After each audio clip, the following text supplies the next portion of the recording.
I guess you don't go hiking anymore. That's not entirely true.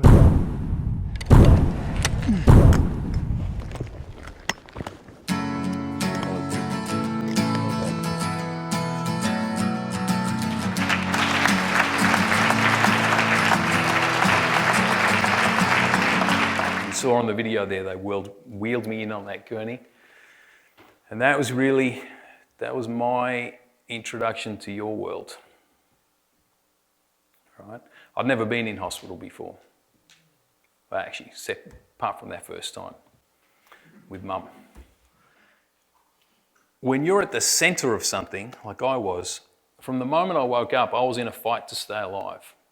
Right? I was in ICU for 10 days, 5 more surgeries during those 10 days. So I was pretty engaged. Right? I was kind of locked in. I knew what I had to do, and I just had to stick around. The people around us don't always have that luxury, right?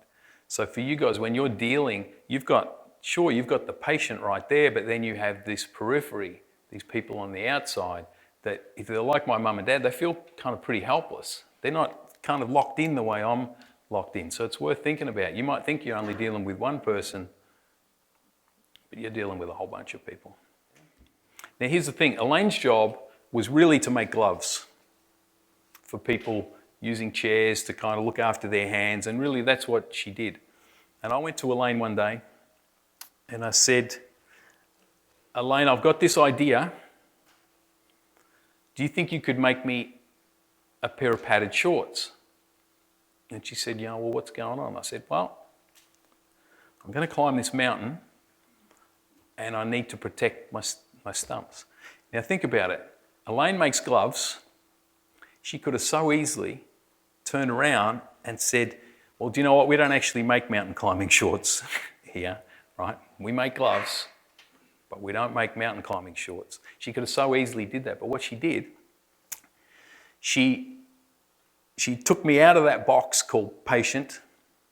She connected with me as another person, and she knew that that's what I needed to do.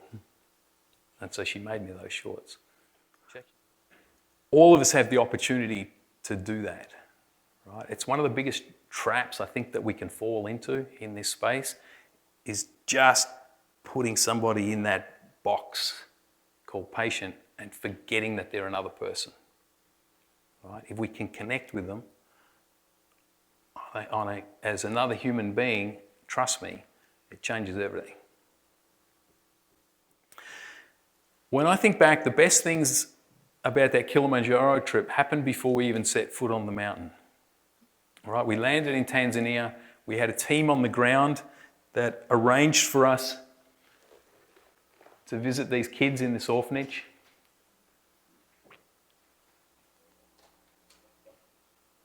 We got to hang out with these cool cats in this hospital. We got to meet people doing amazing work with really, really limited resources. The people that we met that were making that kind of difference, I need to remind you, were people like you, right, that do what you do.